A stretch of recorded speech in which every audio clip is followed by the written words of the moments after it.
আজ তোমাদের সাথে একটা নতুন জিনিস শেয়ার করব। তোমাদের কাছে নতুন না হলেও আমার কাছে তো নতুন, তো সেটাই তোমাদের সাথে শেয়ার করব বলে চলে এলাম। এই দেখো, এটা হচ্ছে আমাদের বাড়ির পুরনো আলমারি, যেটার অবস্থা একেবারে খারাপ। ঠিক আছে, তো ওটাকে একটু ঘষে নিয়ে বাবা আগে প্রাইমার করে রেখেছিল। তো আমার ছুটি থাকায় সেই দিনকে গেছিলাম আমরা সবাই মিলে ওই বাড়িতে। প্রাইমারটা করে শুকিয়ে মানে গেছে। তারপরে আমরা ফ্লিপকার্ট থেকে কয়েকটা স্টিকার অর্ডার করেছিলাম, যেগুলোর দাম 250 থেকে 300-র কাছাকাছি পড়েছিল। তো এই যে দেখতে পাচ্ছ, এই যে লাগাচ্ছি, এটার পিছনে আঠাটা ছিল, মানে স্টিকার। ওটা তুলে আস্তে আস্তে পুরোটাকে, মানে ভীষণ আস্তে আস্তে করতে হবে, না হলে কিন্তু হাওয়া ঢুকে গেলে খুব বাজে রকমের দেখতে লাগবে এটাকে। তাই অনেক সাবধানে অনেক সুন্দরভাবে এটাকে লাগাতে হবে।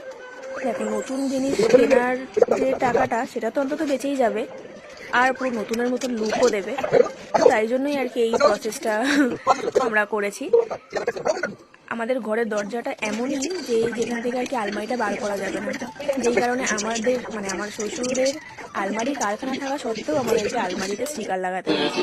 এই যে দেখো, আমার বড় অ্যাড দিচ্ছে, আমাদের লাগানো কমপ্লিট হয়ে গেছে, কত সুন্দর লাগছে। 250-300 টাকায় পুরো নতুন আলমারি হয়ে গেছে।